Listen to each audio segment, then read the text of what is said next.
The wind whispered low across the empty prairie as she stepped off the bus with nothing but a borrowed coat and a canvas bag clutched tightly in her hand. Her shoes, too large for her feet, made no sound on the dirt path leading up to the ranch. The sun hung low, casting long shadows over the land that seemed untouched by time. The ranch stood still, quiet, not the quiet of peace, but the heavy kind, the kind that settles after something is broken and never quite put back together. He watched her from the porch, a tall figure hunched slightly from the weight of years and sorrow. He hadn't expected much when he put out the ad, just someone to keep the dust from swallowing the place whole. What he got was a girl too thin for her frame, too young for the depth in her eyes, and too quiet for comfort.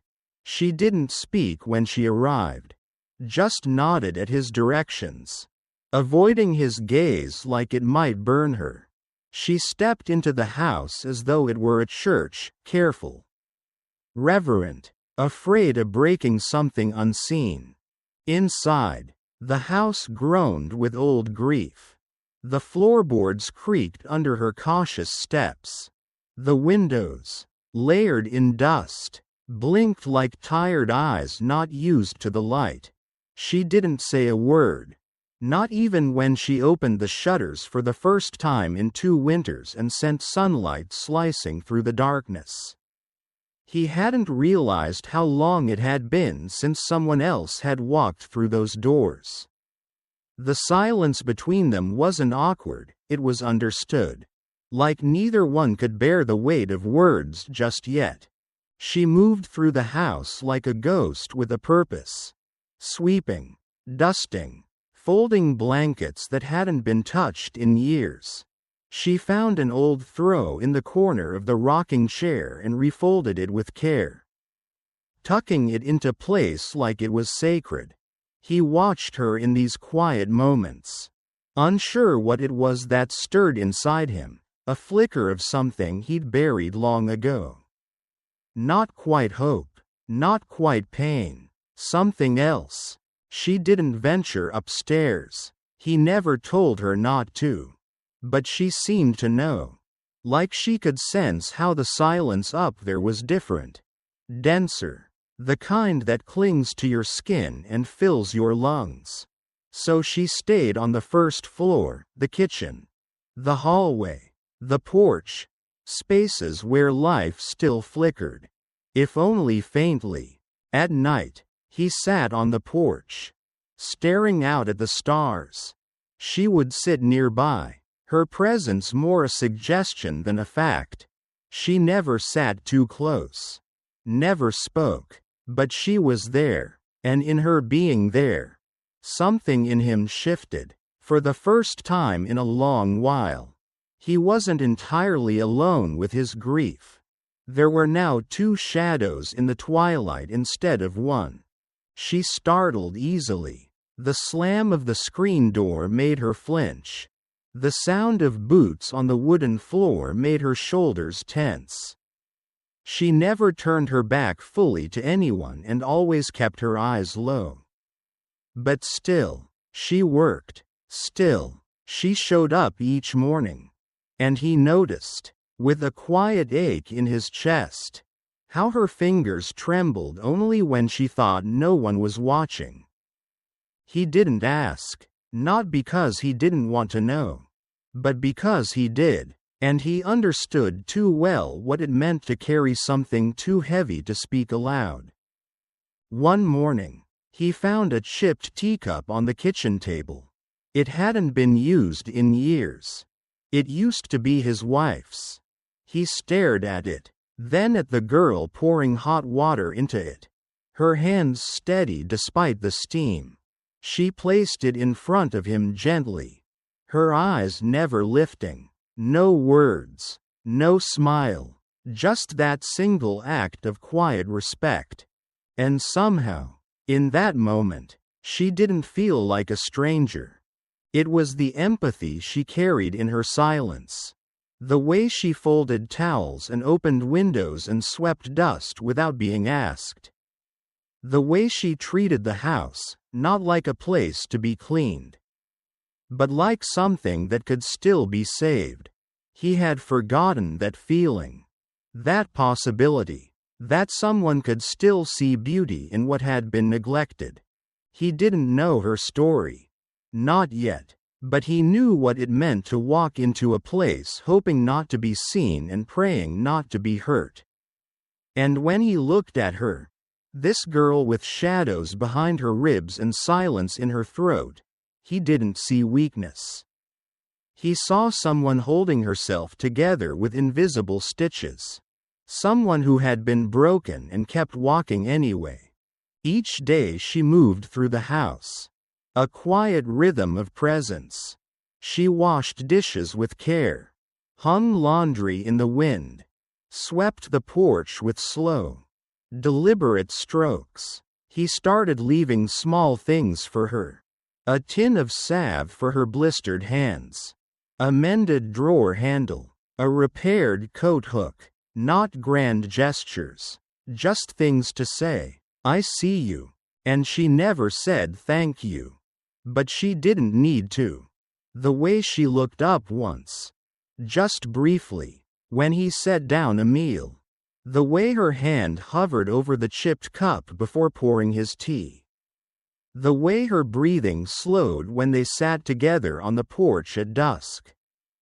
It wasn't friendship. Not yet. And it certainly wasn't love. Not the kind you read about in books. But it was something tender. Something human. A meeting of two people who had learned to live with silence. Now trying to unlearn it together. And in that quiet, something new began. Not loud, not fast. Just a small shift in the stillness. Like the moment just before dawn. When the world is still and waiting. Where grief makes room for something else. Not joy. Not yet. But presence, empathy, and maybe, someday, healing. Blank. Underscore, blank. The rhythm of the ranch fell into place with quiet predictability. Days passed marked not by conversations, but by the sound of sweeping, the rustle of wind through dry grass, and the occasional creak of the screen door. He noticed how she moved through the house with precision and restraint. Her silence never demanding, her presence never imposing. Each morning, he'd find her in the kitchen before the sun climbed over the hills. She never startled him, he never startled her. There was an understanding already forming. Wordless but solid, she cooked breakfast without being asked. Simple meals, quiet meals. He would nod in thanks. And she would return the gesture before retreating into the day. It was in this silence that something important took root.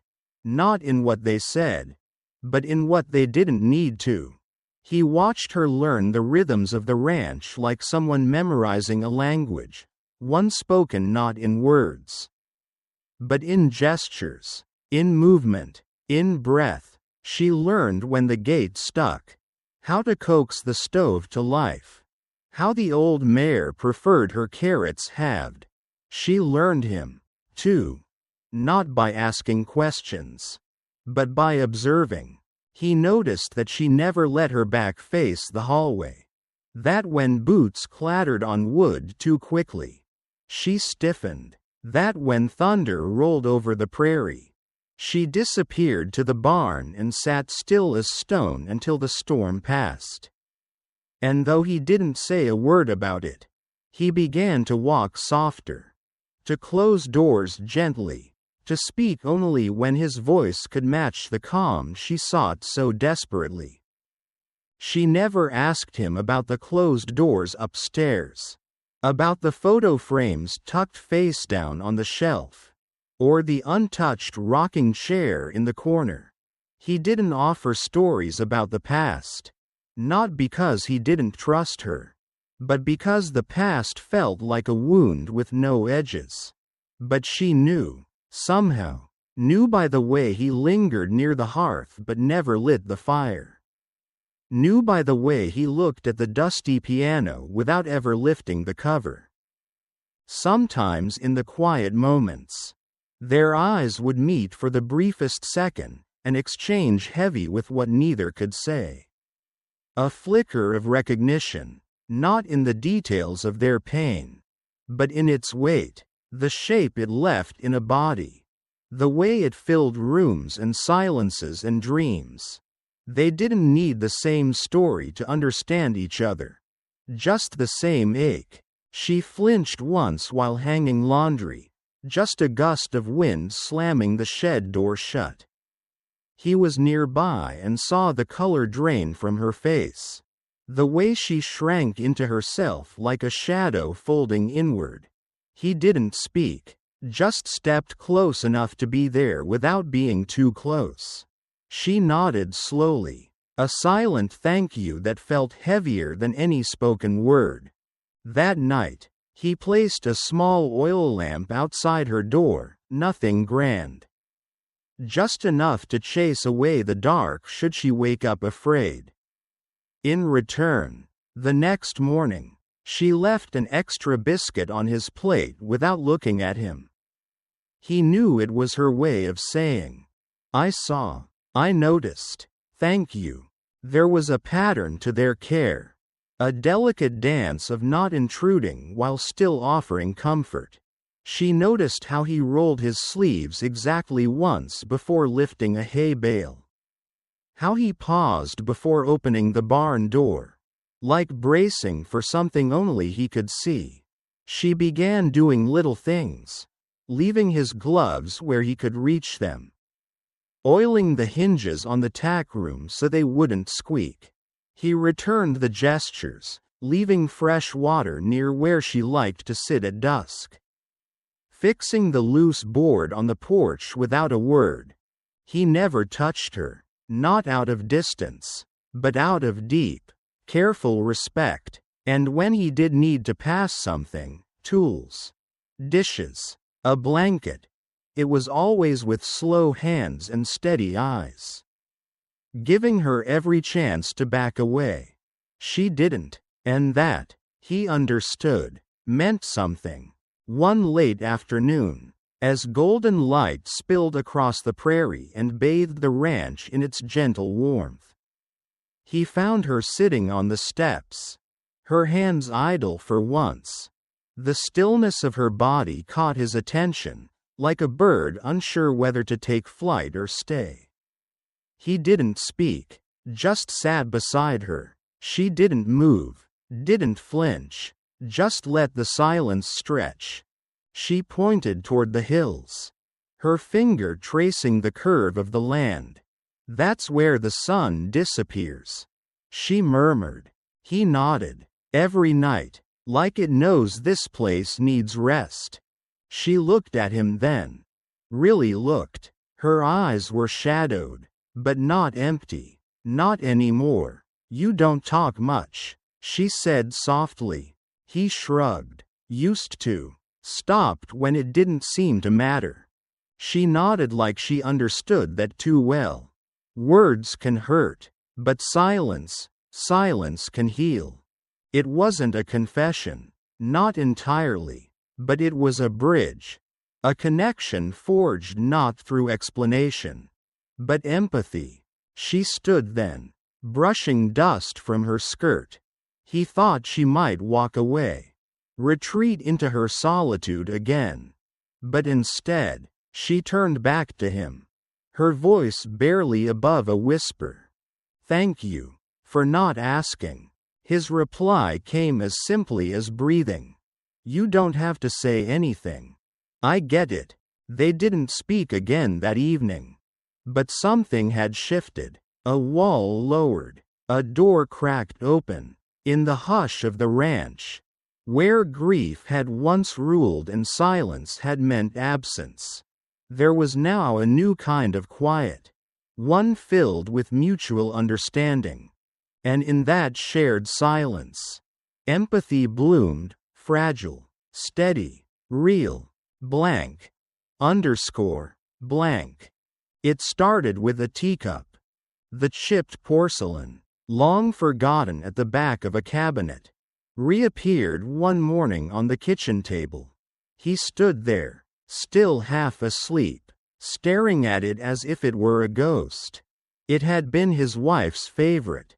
She used to hold it with both hands, sipping slowly as if tea could keep sorrow at bay. It had sat unused for years, collecting dust and memories too painful to touch. Now, it was filled with warm water. She placed it there gently, without looking at him, her hands moving with reverence, as if the cup meant something sacred to both of them. No explanation followed, no words. She simply left it and returned to the sink, the fabric of her sleeve brushing quietly against the counter. But that single act shifted something inside him, subtle, like the ground softening after frost. Not pain, recognition. That morning, for the first time, he didn't feel entirely alone in his grief. She had a way of noticing what mattered, even if she didn't understand the full weight of it, folding the worn blanket with precision, placing it back in the rocker as though it had always belonged there. She moved around the house as though she could read its sadness, sensing where silence had settled too deeply, where dust wasn't just dust but a kind of sorrow made visible. And slowly, she became part of the house's rhythm. He watched her from the porch sometimes, not out of curiosity but a kind of concern he didn't know how to name. This girl who never cried, even when the stove burned her hand or the mayor's wild gallop left her winded and bruised. She gritted her teeth, paled, curled inward, but never a tear. It unnerved him at first. Then it broke his heart. She carried pain like something folded into her bones, hidden where no one could reach. He recognized that, had lived it, the weight of things too big to say out loud. He didn't push, but he saw the way her shoulders curled when someone raised their voice in town, the way she froze when someone reached out too fast, the way she seemed to map every exit in a room without even thinking. Then one rainy morning, after he'd been out mending fences, he found her in the middle of the field, barefoot in the mud, arms wrapped tightly around herself. Her dress clung to her like a second skin, soaked and heavy. She didn't flinch when he approached, didn't speak, just stood there, staring into the gray horizon like it might swallow her. He stopped a few feet away, his breath catching. Then she spoke, voice raw and quiet. He used to beat the tears out of me. No warning, no build-up, just the truth, dropped between them like a stone in still water. He didn't ask who. He didn't need to. The story was in her stance, her scars, her silence, and in the way she said it, not bitter, not soft, just tired. He didn't say anything. Words felt too small. Instead, he removed his coat, heavy and warm, and draped it over her trembling shoulders. She didn't move. Minutes passed, the rain falling softly now. And then, slowly, she leaned against him. Barely, just enough for her shoulder to touch his arm. But it was more than he'd expected, and everything she could give. He didn't mistake her silence for coldness. He saw the way her hands lingered over old wood, how she looked at the hills like they might offer her something she couldn't name. He noticed when she started watching him too, never directly, but out of the corner of her eye. The way he fixed the barn door with care, The way he always paused before stepping into her space. And in return, he tried to make her world softer. Mended her dresser handle without being asked. Left a tin of balm by her bedside when he saw the skin on her hands blistering. Slowed his steps when he walked past her. Not because she asked him to. Because he saw what it meant when someone adjusted to your fear instead of asking you to hide it. One evening, she found him sitting at the table with a piece of driftwood and a small knife. Carving silently. When she passed by the next morning, she noticed he'd etched 2 lines into the surface, one tall, one small, side by side. Nothing fancy. But it said everything. I'm here. You're not alone. She nodded when she saw it. No smile. Just a flicker of something in her eyes. An acknowledgement. And then, the quiet changed. It wasn't the kind of silence that suffocates anymore. It held breath, movement, tentative connection. She began to sit closer on the porch. The space between them narrowing. Sometimes, her fingers would twitch as though she wanted to reach out but couldn't. He never rushed her, and she never ran. One night, a loud bang in the distance, a door slamming somewhere far off, sent her reeling. Her body stiffened, breath caught. He saw it happen, saw the ghosts rush back. Without a word, he brought her a blanket, draped it around her shoulders like before. You don't have to say it, he said, voice low and steady. Whatever it was, it's not here. She looked at him, eyes glossy but still dry. But her breath, the way it escaped her, shaky but real, was answer enough. They returned to the porch. The fire crackled inside. Stars slowly lit up the night sky. And in the space between them, something fragile but new stirred. The silence, once a wall, had become a bridge, not all the way across. Not yet, but enough. Enough for the sound of healing to begin. The prairie held its breath as evening crept in, casting long shadows across the open land. The ranch, quiet as always, hummed with the subtle language of healing, hoofbeats in the distance. The low moan of a windmill. The rustle of grasses against the porch steps. Inside the house, she moved with purpose, cleaning the dishes, wiping down counters, folding linens with practiced care. But there was a tension in her hands that day. A tightness in her shoulders that told him something was different. He noticed it when she didn't flinch at the screen door but still refused to meet his gaze. Not out of fear this time, but something heavier, something bracing. She worked until dusk, then stepped out onto the porch. Barefoot, the hem of her dress trailing in dust. The sky behind her burned with the last light of day, painting the fields in deep purples and fiery orange. She stood still, arms crossed over her chest like she was holding something in. He didn't call out. He knew better. He approached slowly, boots crunching soft against the gravel path. When he reached her side, she didn't move, she didn't look. Just stared out at the land like it might swallow her whole if she blinked.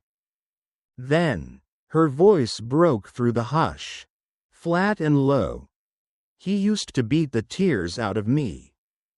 The words hit harder than any shout ever could. Not angry, not bitter, just tired, just true. He didn't ask who. Her father? A man from her past? The specifics didn't matter right then. The story was written in the way she wrapped her arms around herself.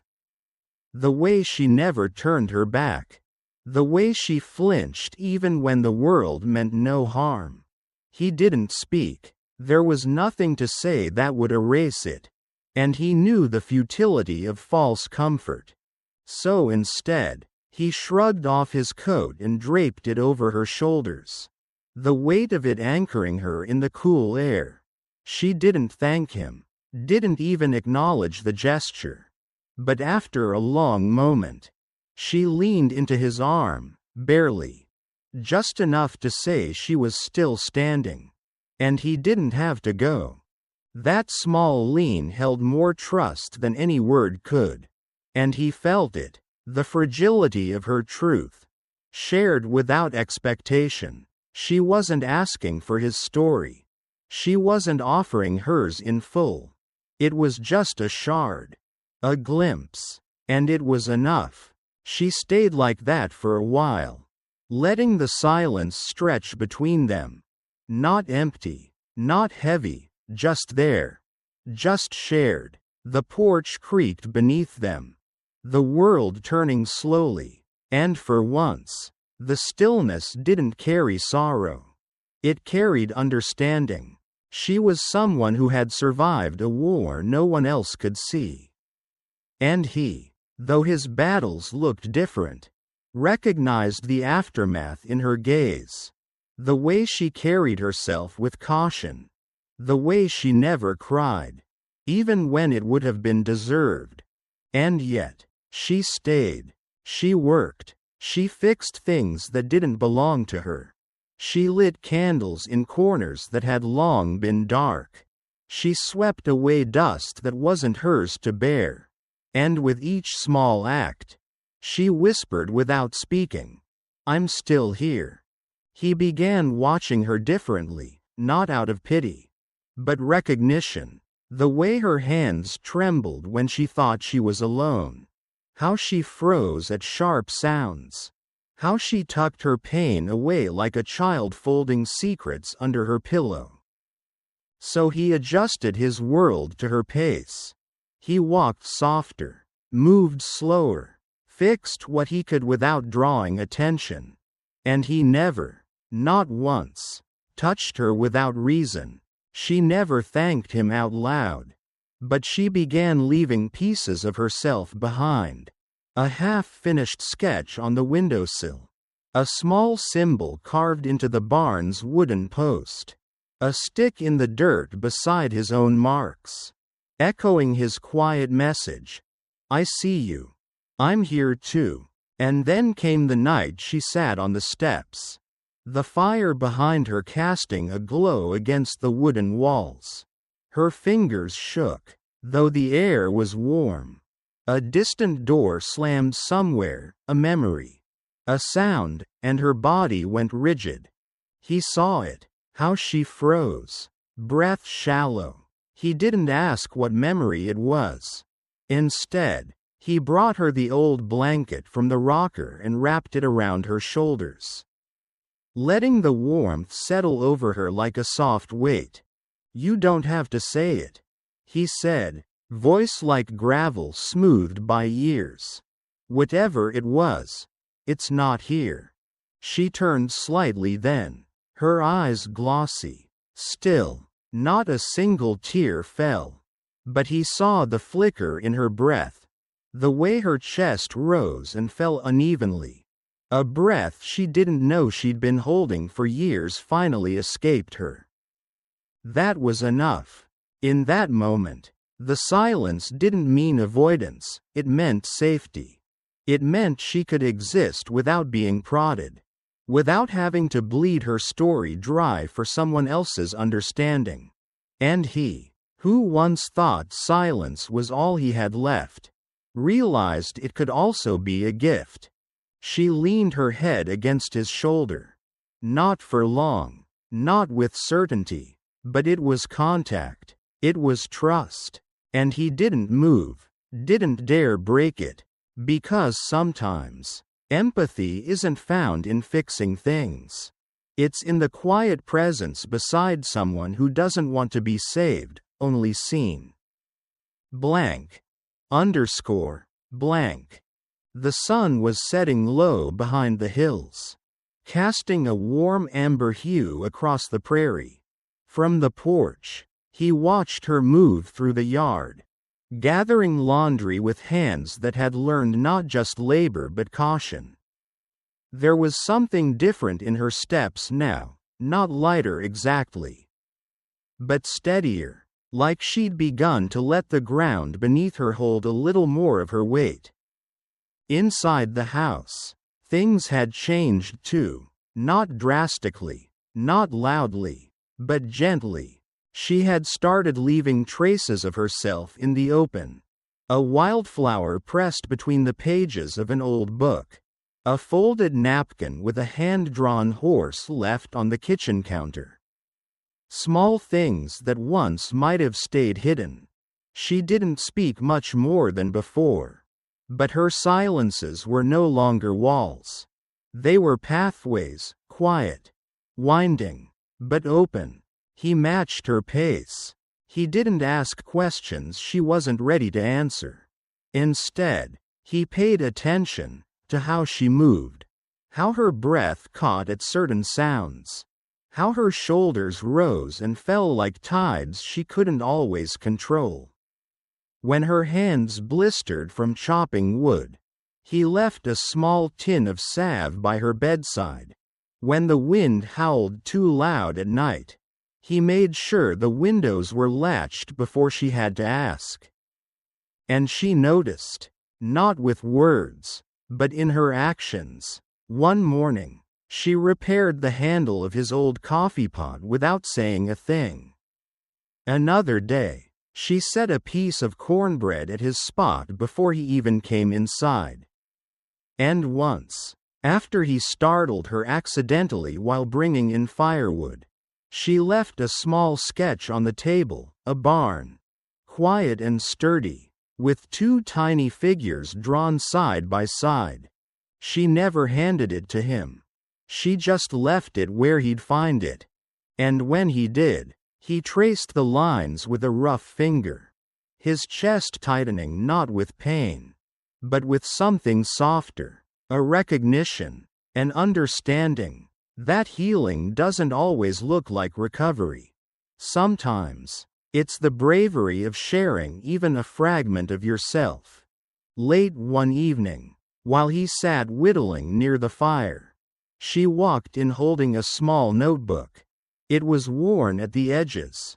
The kind of object that had been hidden and protected too long. Without a word, she set it on the table between them, then turned away, busying herself with the kettle. He opened it carefully. Inside were sketches, delicate, detailed, of the prairie, of horses, of hands and eyes and shadows. Between the drawings were symbols he didn't understand at first. Not letters, not words, just markings, her own language, born of silence and the need to speak in ways that felt safe. He looked up, and for the first time, she met his eyes without flinching.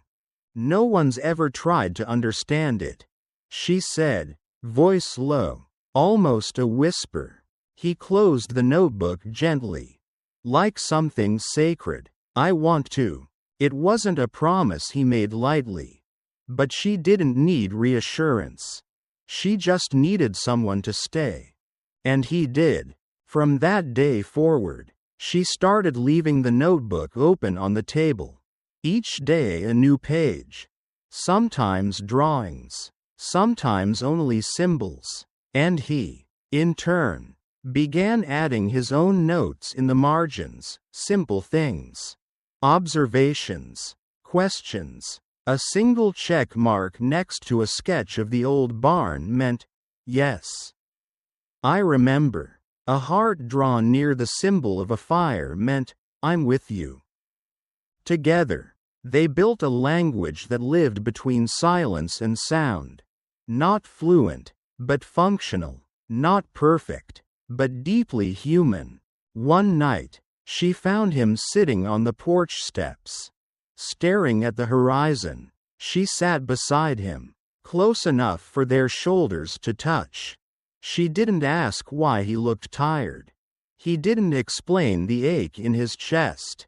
Instead, they watched the wind stir the grass, their breath sinking to the rhythm of something older than grief. "You're different now," he said quietly. "So are you," she replied. Neither said what had changed. But they knew.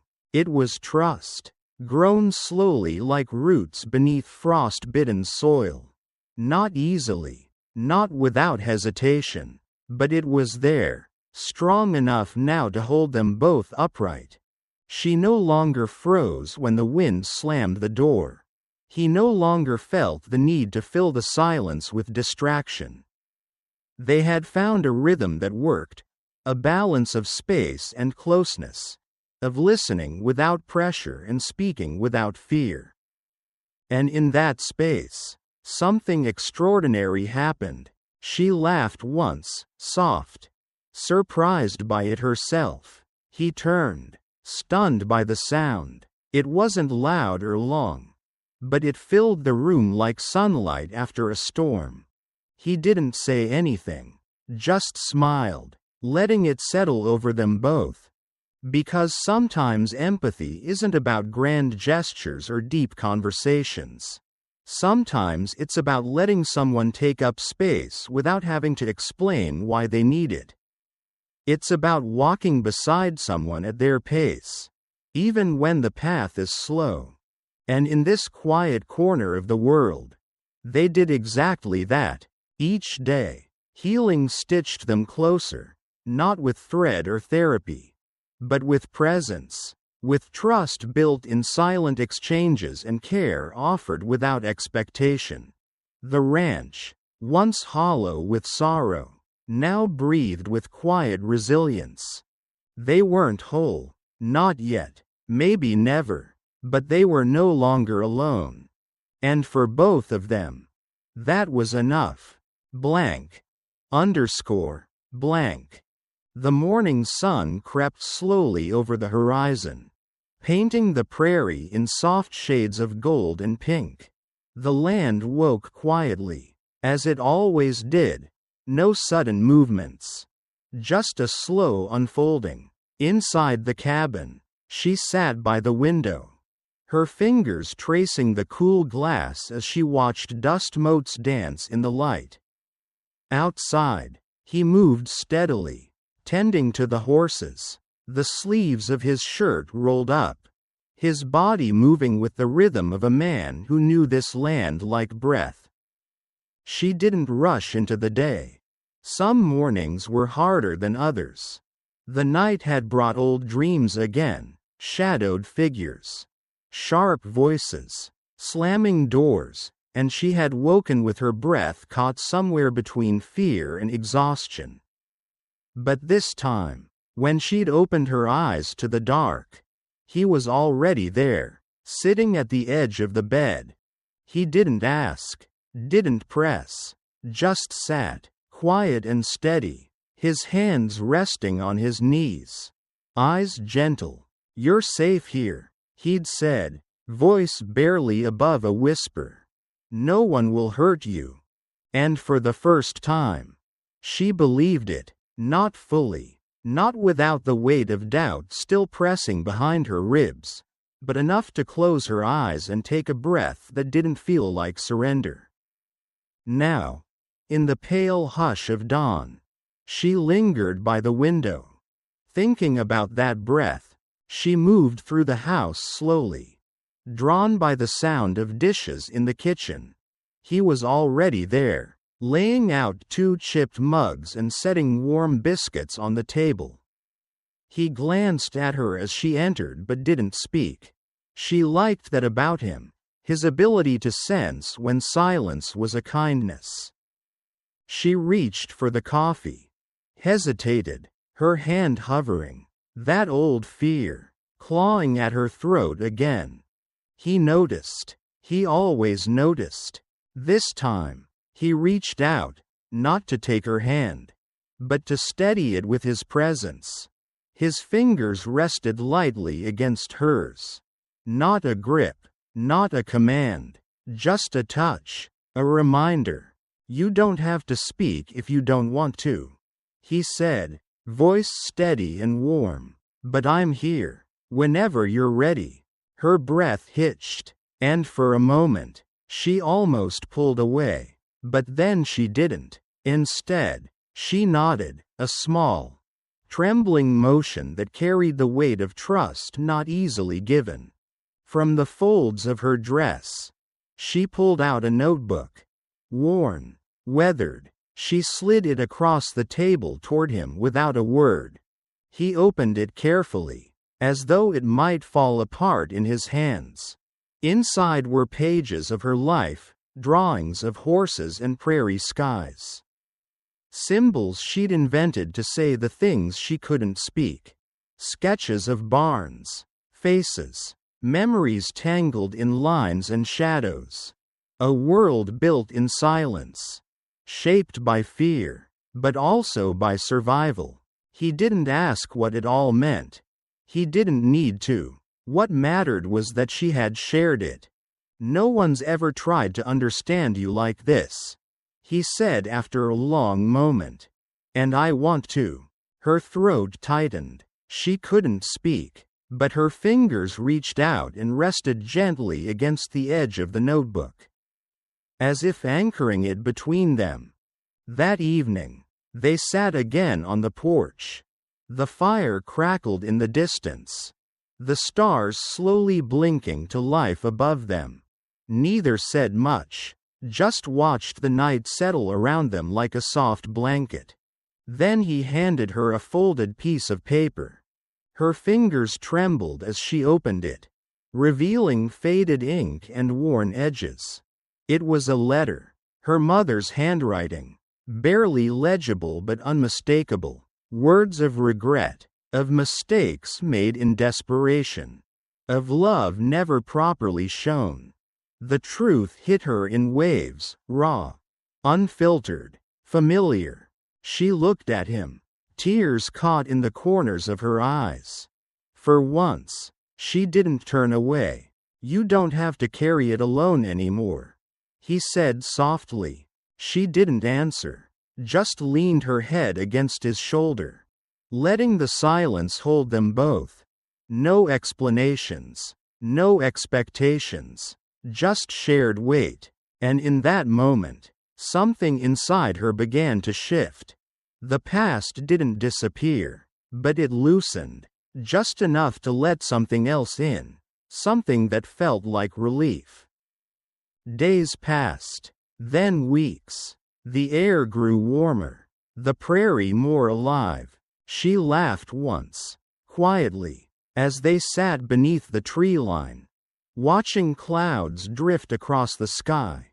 He turned to look at her, surprised by the sound. She smiled, small and unsure, but real. You're not just the girl, he said one morning, pointing to the hand-carved sign he'd hung above the porch. You're Lena. She swallowed, then said, barely audible, thank you. Her voice cracked a little, but it held. He reached for her hand, not to claim it, but to hold it as an equal, a survivor, a companion, a woman who had lost her voice and now, slowly, was reclaiming it. Thank you, he whispered back, for teaching me to listen. They stood in silence, watching the sun rise over the open land. Not healed, not perfect, but free.